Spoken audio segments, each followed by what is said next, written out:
सती मैया भगवान शंकर से कहने लगी, बाबा आपको नहीं जाना तो आप न जाएं, पर मेरे पिता यज्ञ कर रहे हैं, मैं जरूर जाऊंगी।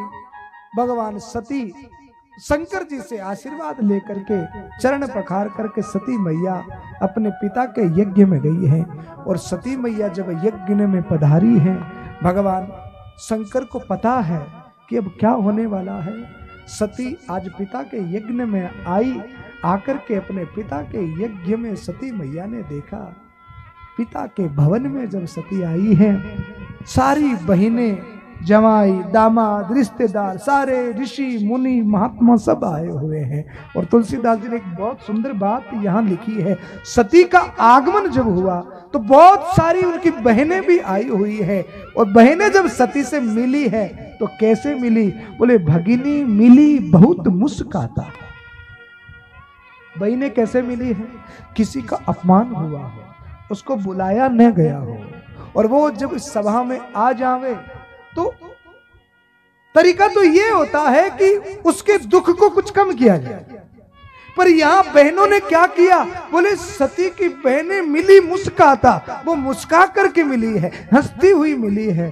ओहो, आ गए, बुलाया नहीं फिर भी आ गए। सती को बड़ा दुख हुआ, अकेली ही आई हो, वो नहीं आए। ये आज की रीतें नहीं है साहब, इस संसार की रीत ही ऐसी है। सती की बहनें मुस्का करके मिली, सती के मन में बड़ा विरोध हुआ। सती ने यज्ञ की परिक्रमा की, पिताजी मिले, पिता को प्रणाम किया, पर पिता ने सती को देखा। देखते हैं तो बाप बेटी के माथे पर हाथ घुमा दे, बेटी को गले से लगा ले, समाचार पूछे, पर सती से दक्ष ने बात भी नहीं की, सामने तक नहीं देखा, कुशलाता भी नहीं पूछी, कैसे हैं, ठीक है, ये वो, कोई बात नहीं की। सती के मन में बड़ा दर्द हुआ। अब शंकर जी की बात पल्ले पड़ रही है। अरे कहा था उन्होंने, मेरी बहनें मुझे देख करके हंस रही है, पिता को कोई खबर नहीं।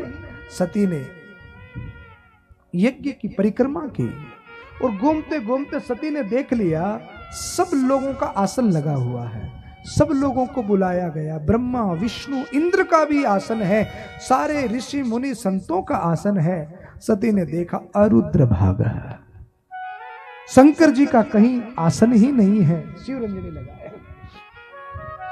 भगवान सती मैया बड़ी दुखी हुई, अपनी मां के पास में गई, माता से जाकर के पूछा। अनेक ऋषि मुनि महात्मा भी वहां पर आए हैं। सती ने मां से जाकर के कहा, मां इतना बड़ा यज्ञ, कोई भी यज्ञ बिना बहन बेटियों के पूर्ण नहीं होता। आपने इस यज्ञ में सबको बुलाया और आपने मुझे नहीं बुलाया, ऐसा हमसे क्या अपराध बन गया? मां गले लगा करके रो पड़ती है, भगवान शंकर को भी याद करती है। भगवान दक्ष प्रजापति आ गए, आकर के सती से कहा, सती तेरे इतने में समझ में नहीं आया कि हमने तुमको बुलाया नहीं और तुम बिन बुलाए आ गई? अरे मैं नहीं चाहता कि तू और तेरा पति मेरे यज्ञ में आए। और वही दक्ष प्रजापति का अहंकार फूट पड़ा और सती के सामने फिर शंकर जी के बारे में अनाप शनाप बकना चालू कर दिया। सती सुनती रही। अरे सती, वो शिव पहाड़ों में रहता, नंग धड़ंग रहता, भस्मी भभूति रमाता, वो अपने आप को क्या समझता? उसने मेरा अपमान कर दिया, गालियां निकालने लगा। सती कहने लगी, महादेव के बारे में कह रहे हो? दक्ष, आज पिता नहीं कहा, आज जगत जननी भवानी अपने स्वरूप में आ गई। आज दक्ष कहकर के संबोधन किया। दक्ष प्रजापति ने सती मैया को पाने के लिए बहुत कठोर तप किया था जगदम्बा भवानी का।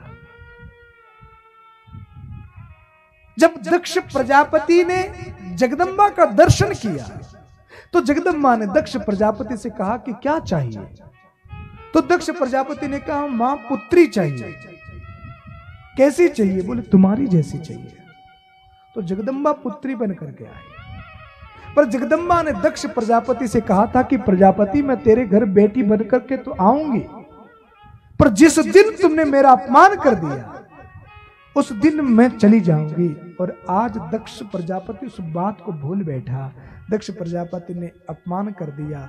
मां भवानी ने कहा, अरे दक्ष प्रजापति तू शिव का अपमान कर रहा है, तुम्हें पता भी है शिव कौन है? हम पिछली बार हमने शिव महापुराण सुनी थी। शिव महापुराण में लिखा है कि कोई 11 बार शिव शिव शिव शिव शिव कहते तो उसके अघ, उसके अपराध मिट जाते हैं। शिवम ददाति कल्याणम, कल्याणम ददाति शिवः। शिव कौन है? बोले शिव वो हैं जिनके नाम लेने से ही कल्याण हो जाता है। और उन शिव को तुमने दामाद के रूप में पाया और उन शिव का तुम इतना अपराध कर रहे हो। अरे दक्ष प्रजापति, इससे तुम्हारा कल्याण नहीं होगा।